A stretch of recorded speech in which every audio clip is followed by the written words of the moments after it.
So this videocast is titled The Influences on Our Physical Activity, and quite simply we'll just cover what is it that dictates or acts upon our decision to take part in physical activity and to embed it into our daily life. Lots of people nationally and globally are highly physically active and enjoy all of its vigours that we've covered in previous videocasts, but lots of people, possibly more interestingly, show avoidance behaviour and dysfunctional behaviour, and they don't take part in any physical activity. And what we need to do is to look at that with a very critical eye and think about what are the influences that make people have a sedentary lifestyle, what things act upon that decision. So as before, here's an example of a screenshot from the specification from Excel, your exam board, and just gives us a little bit of a contents list for what I'm going to try and cover over the next, what is now 14 minutes or so. Firstly, we're going to look at what are these key influences that dictate whether or not somebody takes part in physical activity or not. So we're going to make reference to that CHIRPS or H-script acronym, depending on whether you're Smith or Walker. We're also going to look at alternative opportunities for involvement in physical activity, so not just being a performer or participant, but the other three primary roles that somebody could fulfill and still be involved. We're going to look at the sports participation pyramid and its different phases and trying to explain it and how that influences somebody taking part in physical activity. We're going to look at the initiatives and the common purposes of those initiatives, which ultimately influence involvement in physical activity. And we're also going to identify some agencies that take a lead on trying to promote and positively influence people to take part in physical activity. So that's where we go in over the next 13 minutes as it is now. So we'll start off with what are these key influences on whether somebody pursues a very physically active route through their life or a very inactive sedentary route through their life. And it's said that these are those influences, these are the factors that determine how active you are.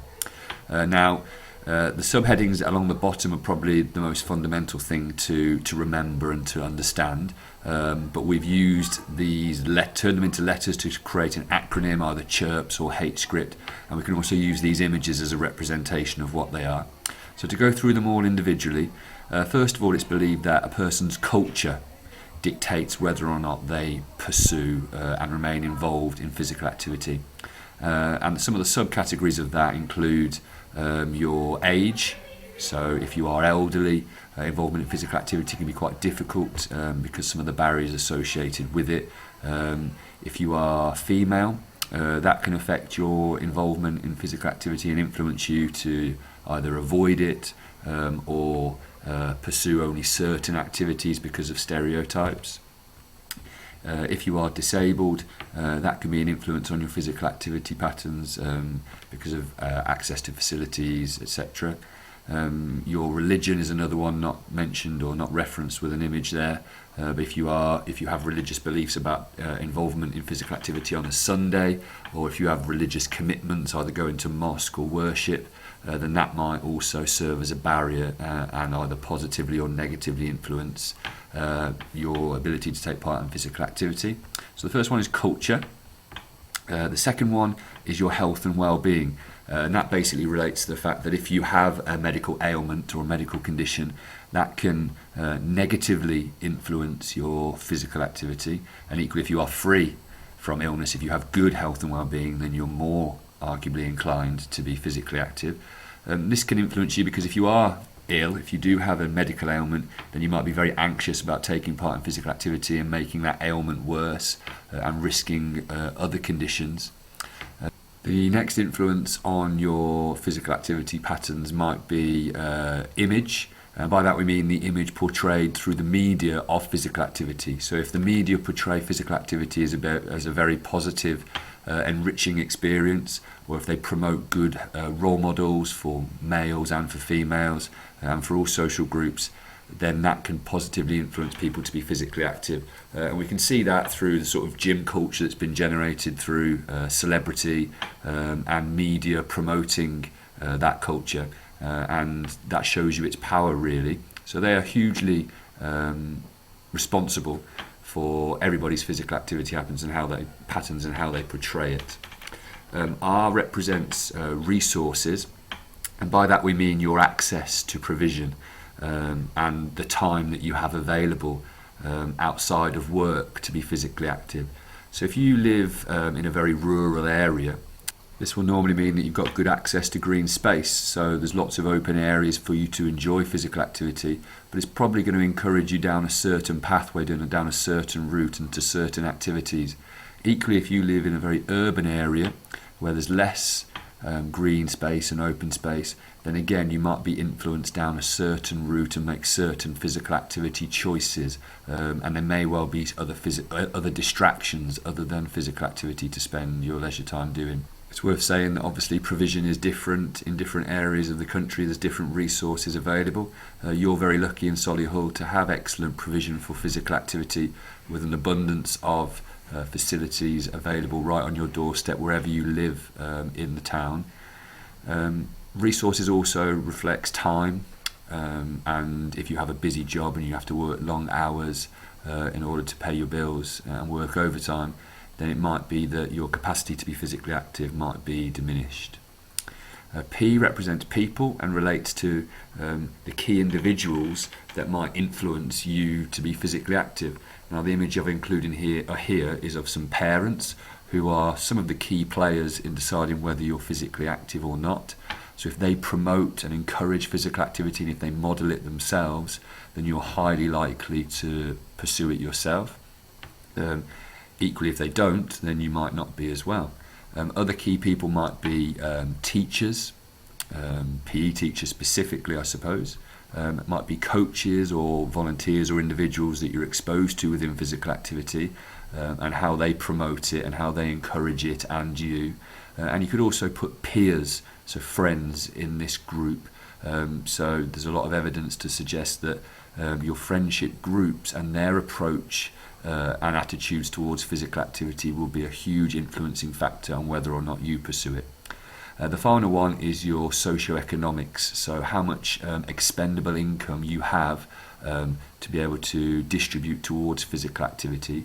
So if you have lots of money left over after paying for all of your amenities and all of your other outgoings, then you are more likely to be able to pursue physical activity and vice versa. So whenever we get asked a question about factors that influence our physical activity, we must remember this CHIRPS or this H-script acronym. The next thing we're going to cover quite quickly is the opportunities to remain or become involved in physical activity. This is on your course because ultimately we can't always remain active participants for the duration of our life. We need to know some alternative pathways so that people can sustain their involvement in physical activity. And I suppose the other reason this is in this area is because these are the people who will influence our decision to sustain involvement in physical activity ourselves. So the first opportunity for involvement would be as an official. And I've provided some examples of an official for the case study of Solihull Tennis Club here. So an official, ultimately a referee, linesman, scorer, etc., they are responsible for the sort of smooth running and the safety and rule enforcement of activities. And some examples of what that might look like at Solihull Tennis Club might be the chair umpire, the line judge or the tournament referee. Other opportunities might be to serve as a volunteer, which is traditionally in the format of roles like chairman, secretary, treasurer, groundsman, fundraiser, memberships and media. Without those people, just like officials, sport or physical activity would not be able to operate, would not be able to function. They're a key component and a key cog to the physical activity wheel. And finally, we've got the coaches or leaders who take responsibility for leading our sessions and for developing skill levels and for enthusing us. And that could be coaching seniors, juniors, one-on-one coaching, and also captaincy roles. What you really need to reflect on is what are the skills required of each of those roles. So an official needs to be very decisive, needs to have good interpersonal skills, needs to have good understanding of rules, needs to be relatively athletic themselves. A volunteer needs to have good time management, good organisation skills, again good interpersonal skills. A coach or a leader needs confidence, needs subject knowledge, needs organisation and time management, needs creativity and innovation, and needs to be able to motivate people and build relationships with them. So these are the people who, to go back to the P of chirps or of hate script, these are some people who can influence our physical activity because they're responsible for us being able to take part in it, but there are also some alternative routes and pathways that we can follow. Because we are quite short of time here, I'm just going to merge all of this together, and we're going to look at the sports participation pyramid, different agencies responsible for participation, and also initiatives. So the first thing is the sports participation pyramid. So why have we got it and who uses it? So the reason we've got it fundamentally is so that we can subcategorise groups of people. Now, functionally, the reason why that's useful is that if people have a section or a zone of this pyramid, then they're aware of what steps they need to go through to progress through it.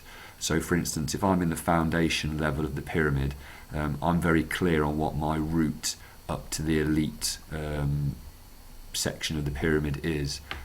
So it does give people a real clear pathway on a participation level, but it's also really useful for these agencies like UK Sport and governing bodies like the RFU and the FA and the LTA, as well as Sport England and the Youth Sports Trust, because if they can identify that there is a dearth or a lack of people in a certain phase of the pyramid, then they can use that to target groups of people with initiatives to ensure that no area of that pyramid is lacking in any way and detracting from its impact.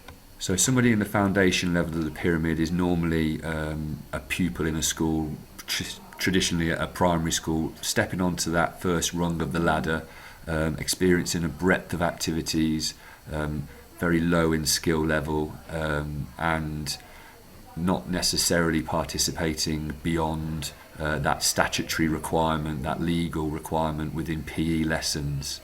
The participation level of the pyramid represents people who do take part within their leisure time. They've made a subjective choice to take part in it. That might be as an extracurricular activity, that might be for a local club, that might be joining a gym or taking part in recreational sport at a local area or local provision. The performance level of the pyramid is people who are playing sort of representative level sport now, so people who are playing for their county or for their region, and playing to high level with high levels of organisation and specialist coaching. And then the elite level is, I suppose, sort of the top of the pyramid, where people have reached autonomy and high levels of skill, and they are either seeking to be paid to take part in sport or physical activity or already professionals. So that's the pyramid, and that's how it works and that's how it functions. These agencies down the right hand side then, UK Sport, they're responsible for performers at the top of the pyramid, and they generate initiatives that identify performers who show prowess and who show potential to be future Olympians, and then they direct funding and offer support to those athletes.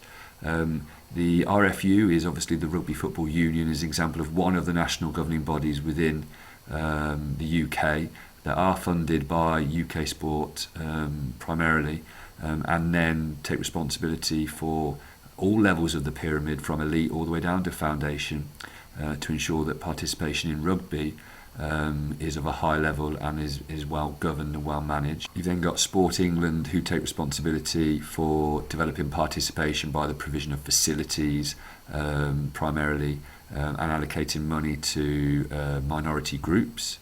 And then the Youth Sports Trust, as identified there, tends to work with the foundation level of the pyramid and promoting positive experiences within PE and schools.